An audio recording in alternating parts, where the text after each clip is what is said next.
Welcome to the Best Hopes podcast. My name is Adam Frower. And I'm Cecil Walker. And today we're going to go back to, again, an episode that we talked about in season 1. We're going to talk a little bit more about it. And the episode that we're going to go back to is all about encouragement and how encouragement lends itself to hope or contributes to hope. Cecil, where do we want to begin with this? Oh, you made the mistake of giving me the power and letting Look, me... I asked one question. In looking back over that encouragement episode, something that stood out to me was we framed a big chunk of the conversation around this idea of how in order to access the benefit of encouragement that comes with hope, we have to have a vision of where we're trying to go, of what we're trying to accomplish. And it very much it felt like we were saying, it's interesting, so long ago that I feel like I'm learning from what we said before, but it felt like what we were saying was that, if you can build a very comprehensive vision of what you're trying to do and where you're trying to go, that will be your encouragement. That will get you through this time in the present where you might be struggling, or you might have some obstacles in your way, or maybe you just don't even see the pieces of how can I get to this thing that I'm trying to get to? How can I, make my way forward? And so I wanted to talk a bit more about that, but also ask you some questions about that. Of course. We got to take advantage of that PhD. And so I'm going to throw out a couple questions, and then I also want to say a bit more about encouragement and that vision element to it too. But the first question is, and I don't think we got to this in that first conversation, is we explained how we get the encouragement. You have the vision, and that gets you the encouragement, that pulls you through. But I don't think we talked much about, well, how do you build the vision? How do you construct that thing that's apparently going to help pull you along toward the place that you're trying to go? So do you want to ask me that? That's exactly what I want to do. Go. All right. So how do you build the vision? I think I'll give my best answer, and I'm sure you're going to add to it. But I think what I would say about building a vision is that and maybe this is going to create a step before vision, which then we're going to have to explain that. But I would say it begins with understanding who you are. So I think, like a lot of our conversations, I think it gets back to what's the essence of me? What is my best version of myself? What are the things that I really value? What are the things that I want to adhere to? What are the moral principles that I want to gather and think about?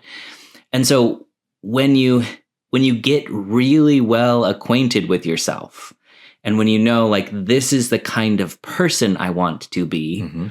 then that personness informs the vision. So I think that's one piece, is understanding what do I really value? Mm-hmm.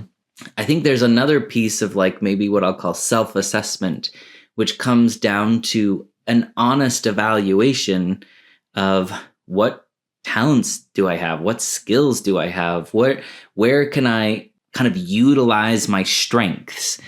And that's a tricky one, I think, because oftentimes in cultures of humility, we tend to undervalue those skills, or we try to lessen our own greatness as a result of these things. And so I think it's a really tough thing, I think, that I'm asking people to do, is to really assess and to say, what am I really good at? But I think it's really important to do that, because then I can mix those two things together. I can say well, what do I value? How do I progress toward those values? How do I move those agendas forward?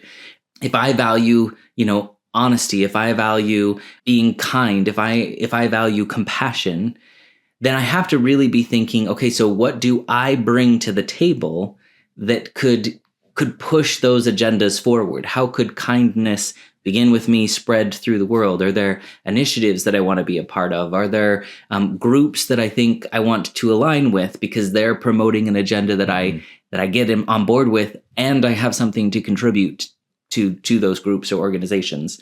And so I think when we do that honest assessment of like, what are the things that I want to promote and what could I personally contribute to promoting those, that I think contributes to a vision. I guess one other thing, this is a much longer answer than I think maybe you were hoping for. Fantastic. But I think one other thing that can really be helpful, and I kind of alluded to it before, but it's contributing what I have to contribute to something larger than myself.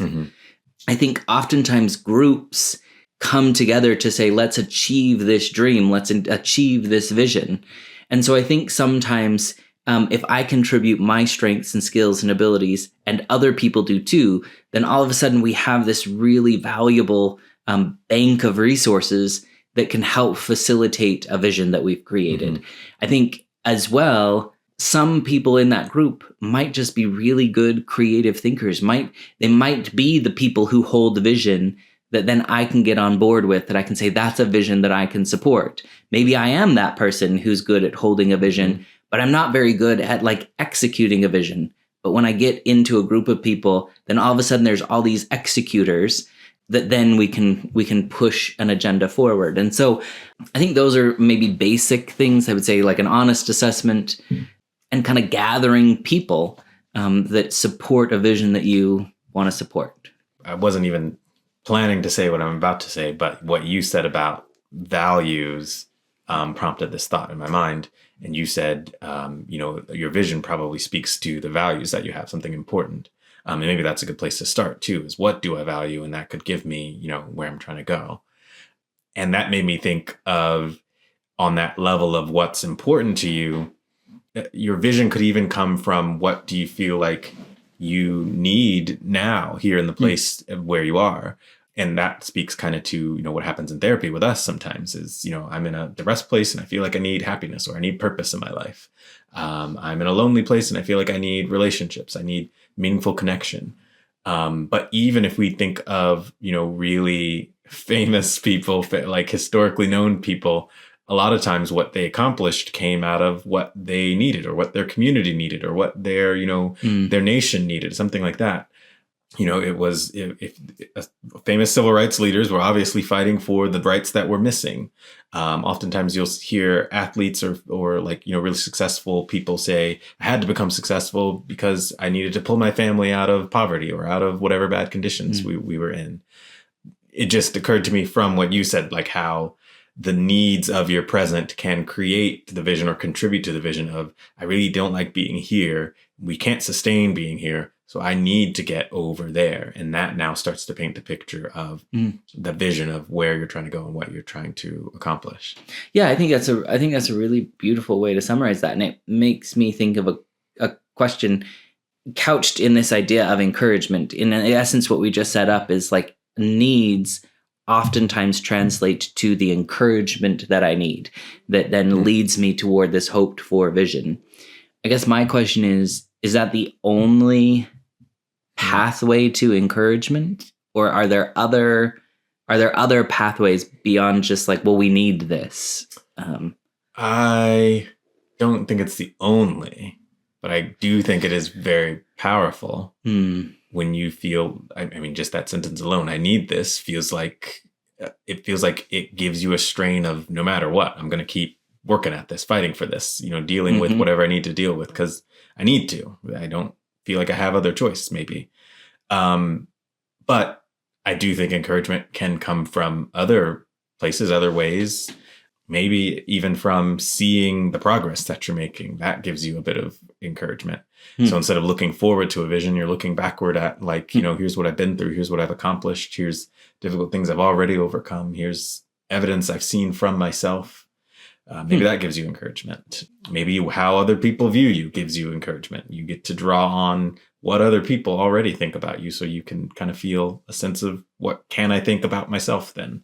What can I think about what's possible for me? So yeah, I guess it's kind of in the middle. I said, no, it's not the only way, but I do think, Yeah, well, what's really interesting to me about your answer, and I hadn't really thought about it like this before, is if I'm looking back in the past and I'm saying like, look at all the things that I've overcome, look at the things that that I've triumphed over. I think if we look at it, then if we go back far enough, then there was a need to overcome that. And so the need then did like precipitate, like I'm going through this really hard thing. I need to overcome it. And so now so looking back, we might not necessarily look at the need. We might just look at the triumph and say, oh, I'm going to use that.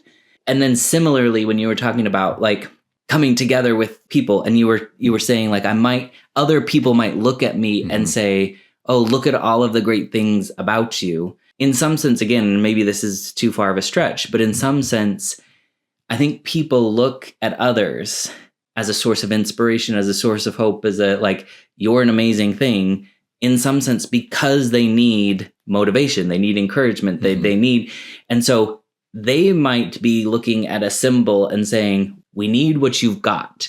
You're providing us with hope. You're providing us with inspiration. So it's interesting. I hadn't really thought of those things as perpetuated by need before. But as you talked, I kept thinking, well, that could ultimately go back to we need something. And so need constantly is like the source of encouragement. Yeah, I didn't even think about that, like kind of retranslating of, well, there's still a need even in all those different places. That's definitely going to be something I probably need to think more about. I hadn't pieced all these different things together before. But I do have at least one more question for you. Okay. So our premise here is that having that vision, if we're sticking with, looking towards something, and that is what provides this encouragement. That's what allows you to pull yourself forward. Maybe even because it's coming from a need. I need to do this. I need to get to where I'm trying to go. Is there a such thing as having too big of a vision, too big of a dream? You're looking for too much in what you are wanting to come. I guess a tiny sub question to that is, could it backfire then? You dreamt too big and now you end up on your face, or you just couldn't do it or something. I think we've like touched this previously, and I think consistently we come back to the answer of no. And I think even in this context, I'm going to stick with no. I think when you think of something huge, I guess it could seem overwhelming, but I don't think that hope is sustained by achievement. I think hope is sustained by the journey. So I think one thing that helps with like the overwhelm, and I think sometimes we do this naturally, is to break it down into smaller components. It's not that I've forgotten the overall big dream, but it's that like I'm going to focus on this, like achieving this part of the dream, which then will lead to other things. I think in that first episode that we talked about this, we talked about like the founding of the country. Well, prior to the founding of the country, there's a revolution that we have to start. There's a war that we have to win. And so if you just look, I don't think that they went into it thinking, oh, we're going to start this new country. It was like, we're tired of the oppression. So we're going to do something about oppression.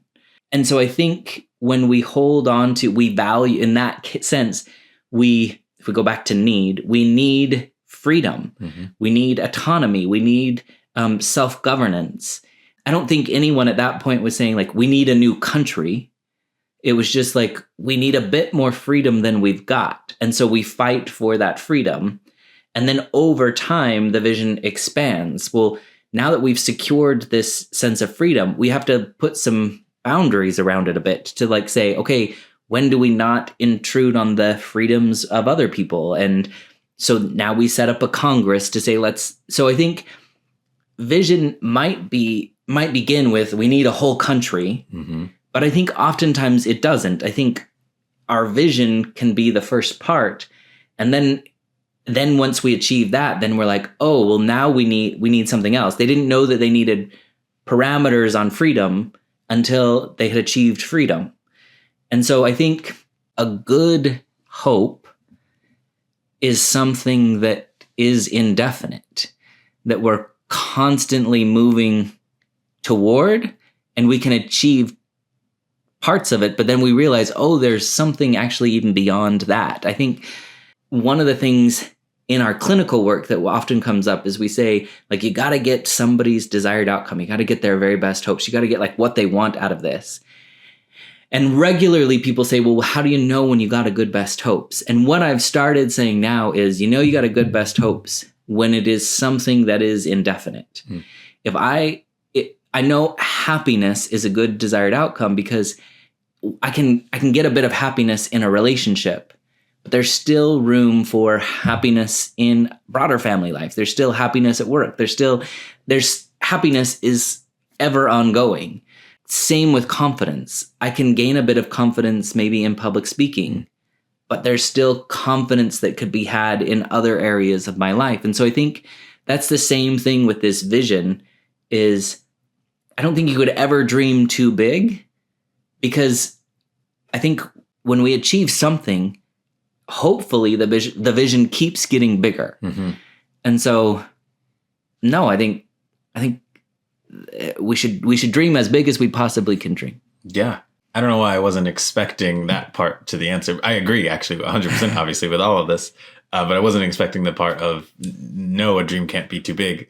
In fact, it should be big enough to capture all of these things, to allow you to see yourself in lots of different areas, like we talk about with the best hopes.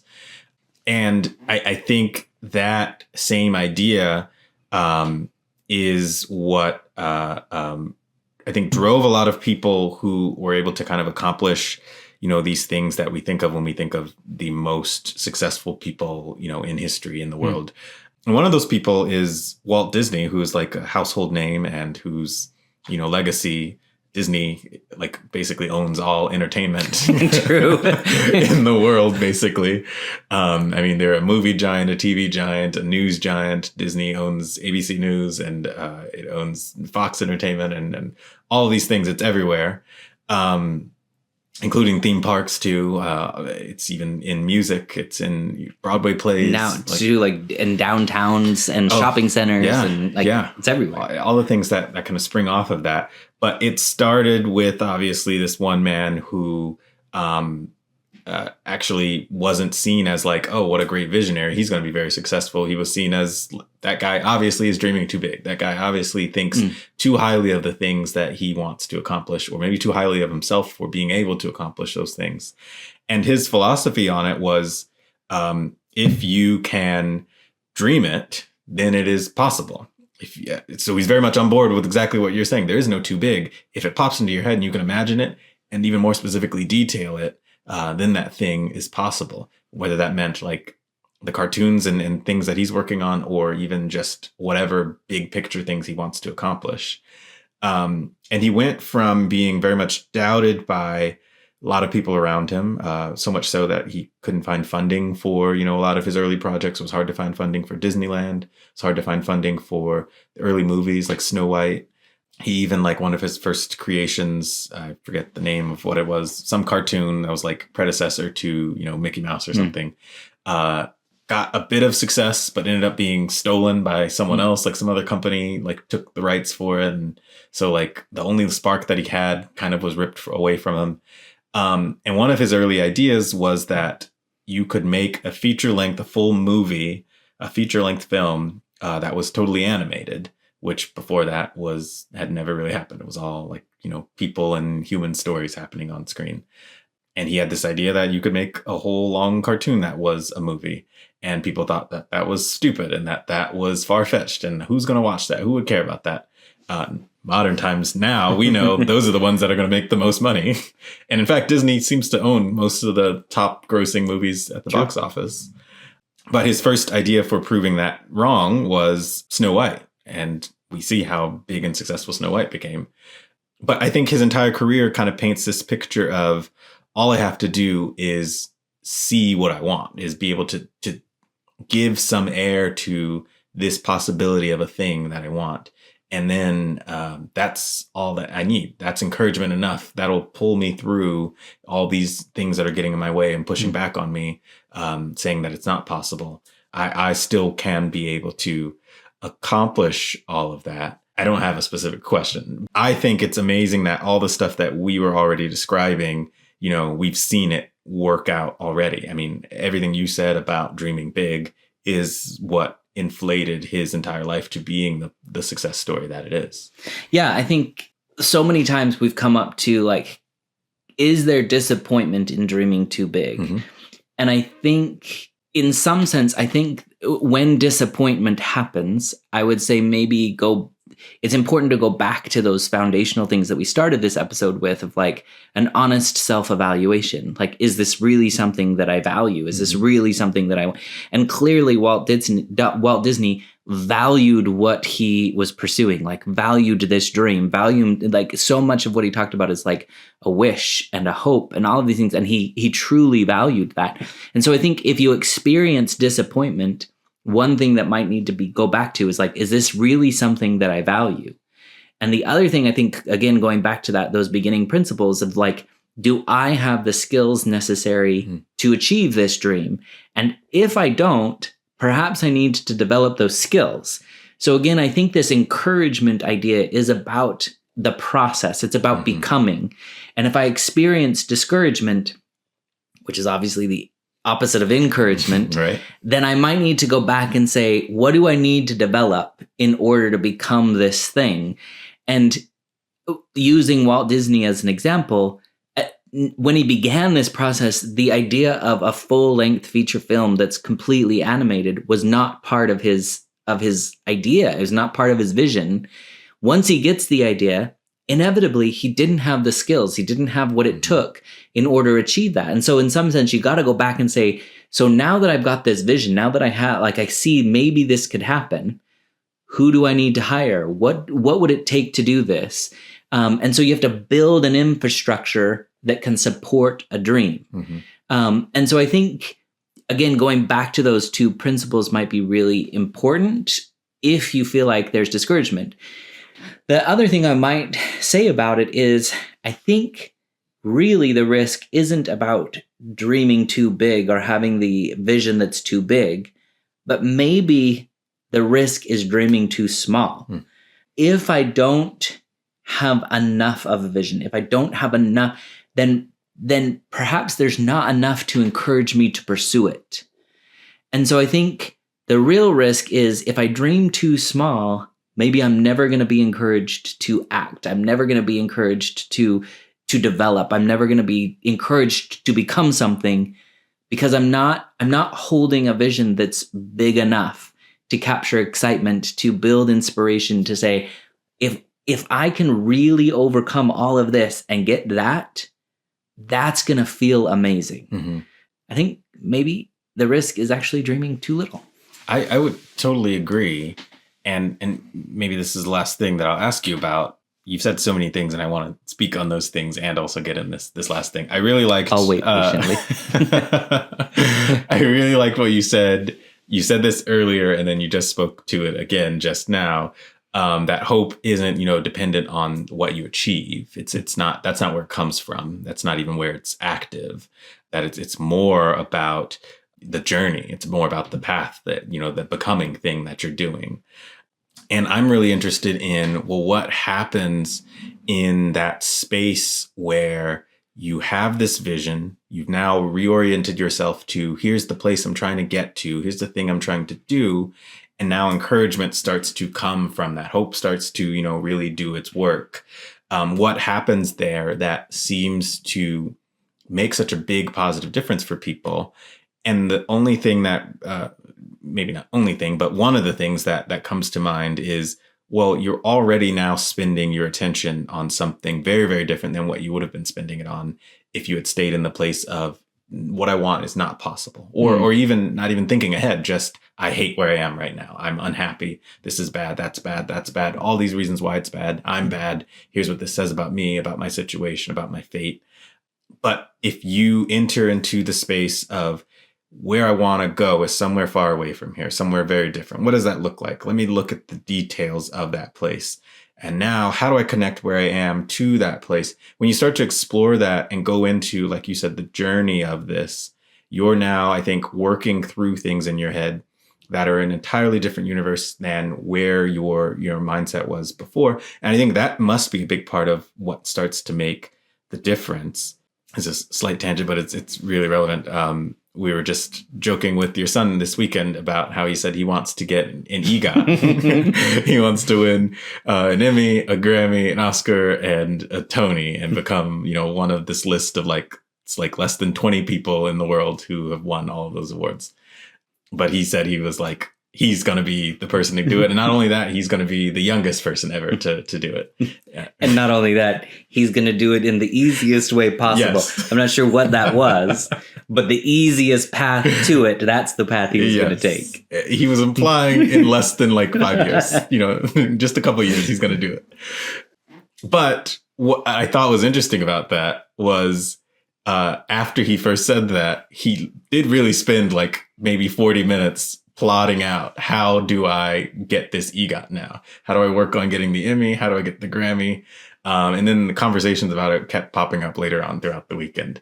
And I think what that kind of reveals is, I don't know that he's going to get an EGOT. I'm not speaking to that part. It's not about the achievement. It's about the journey. Exactly. But those 40 minutes he spent thinking of, how will I really specifically get an Emmy? If someone was working towards that, you would have to have that kind of a thought process of what does it take to get an Emmy? And he started thinking of, well, I need to be attached to a TV show somehow. I need to be on a show that's successful. Do I make my own show? Do I join another show? What kinds of shows are successful? You start asking yourself the questions that really align you with making this happen. And that's a very different conversation with yourself than if you had never said you were going to work down this path at all. Or if you had said from the start, I'm not the kind of a person who can even do this. Or my life's just bad and it's going to stay bad. I'm not happy with where I am, whatever. You're in a different place in terms of your mindset. I think it's exactly those kinds of questions of, well, now how do I get what I'm trying to get? What would make this possible? What do I need to learn or do or be, or who do I need to meet to try to move myself in this direction and make this thing much more attainable? And I think that's the stuff that seems to churn the gears a bit and really make it happen. My initial question was exactly that. When you zoom in from your perspective, where does the encouragement happen?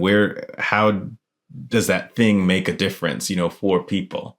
I just speculated all of this stuff, but feel free to share. Yeah, I want to comment a little bit on that experience that you just talked about, and then I'll do my best to answer your question.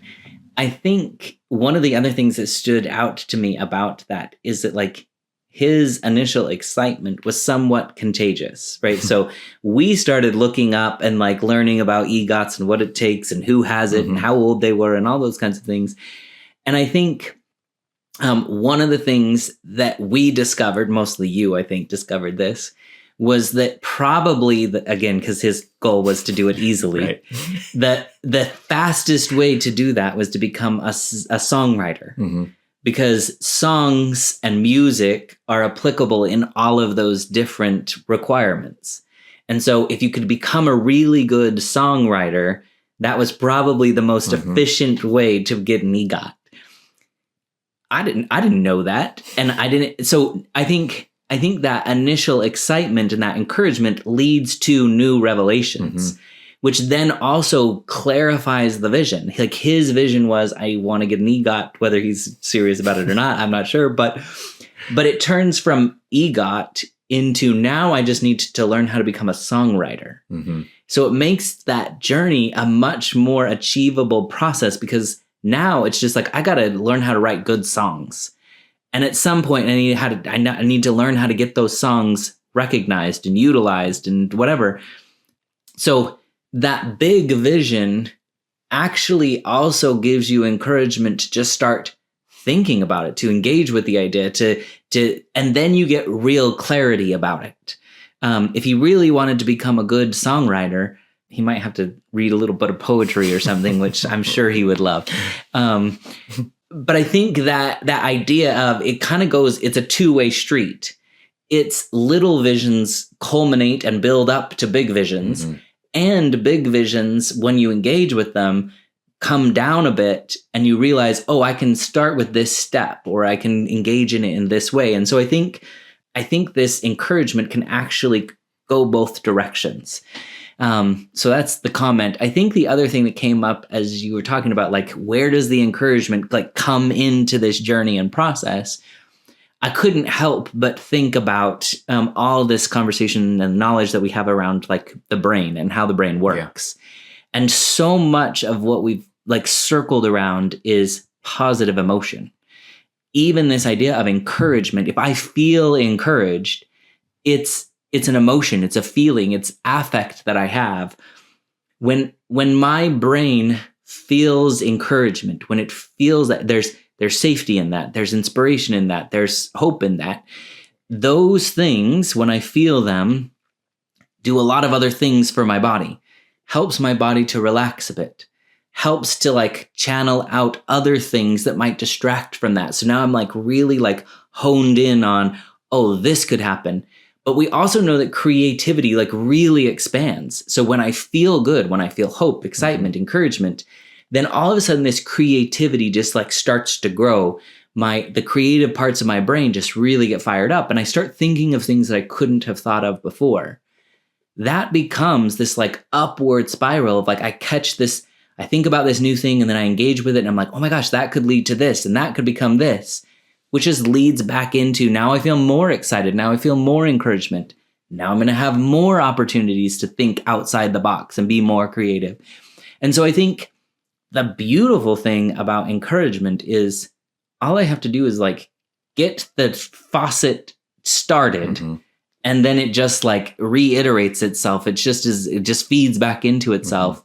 And then if I can just like stay in that place, again, I don't know if we could dream big enough. It would just keep churning and I would just become more and more excited about what the possibilities are. Yeah, I think you're absolutely right. That might be easy to overlook is how that positive affect plays into it. But that is a very powerful component to it. You genuinely do feel better. We saw it on your son's face. He was very excited, seemed full of energy about it. Every little detail that popped up seemed to be like, well, that just gets me even closer. That just gives me more opportunity to how I can get each of these awards. I don't know that I would have interpreted all the circumstances the same way as him. But I think you're right that is, it just kind of feels like it's like one foot. It just moves like, one leg at a time. This like, oh, this happens and then I feel this way and I see this and that makes this happen, and more creativity and more positive feeling, more openness to all these things. And it just kind of keeps pedaling you forward and forward. And I could very well see how that's the space where, or at least part of the picture of how hope, moves to encouragement. Hope moves to a vision, moves to encouragement, moves to this is you now moving forward. Toward the thing that you want. I think maybe the last thing I'll say too is, again, using Toby as the example, is that for a long time he took piano lessons and he still plays the cello. And I don't know if he ever like connected to those things might contribute to this dream of an EGOT. Again, realistic or not, I don't know. But what I do know is that later that day, you and he sat down and had a jam session, which as from the view of a parent was kind of surprising to me because he's not one to like just sit down and like engage in music. But whether he connected thinking about getting an EGOT and a later jam session, I'm guessing he probably didn't put those two things together. But again, as an outsider, I can't help but think all this inspiration and all this talk about becoming a songwriter and at a later point inevitably influenced his behavior. And he played music for a couple hours. It felt like a while, yeah. Which, again, I'm not sure he would have originally chosen to do that. If we had all just walked in and been like, hey, let's go have a jam session, he would have been like, I'm out. So again, I don't know if consciously we connect how meaningful conversations that are filled with hope and encouragement actually influence our behavior. And so I think that's the thing too, is like just holding on to a dream, engaging with the dream. It might influence us in ways that we may or may not even recognize. But if he kept having more and more jam sessions, he would get closer to that dream of an EGOT. Whether he achieved it or not, I don't know. But I know that would be required in order to get where he wants to get. So his behavior became consistent with his dream, even if he didn't really consciously become aware of that. Yeah, I think you're totally right. I mean, it's almost like advertising to yourself, like, the way they say that TV advertisements are like subliminal messages or something, like Coca-Cola is good, or it's equivalent with good times. It's like somehow that conversation meant music leads to opportunities. So embrace music. It could take you somewhere you want to go. And maybe subconsciously that means, okay, now I'm open to a jam session. I hope he gets his EGOT. I'm going to every award ceremony. Me too. You better have like a +3. Exactly. All right. Anything else that we need to contribute to encouragement? I think we nailed it. I think that was very encouraging. Yeah, I agree. For those of you who are listening, if you had your own thoughts about encouragement that we didn't really get to, put them in the chat. We'd love to see what you think. What this stirred up for you, what ideas were created for you. If you know somebody who needs some encouragement, please feel free to share this episode with them. We would really appreciate it. But go dream, get encouraged.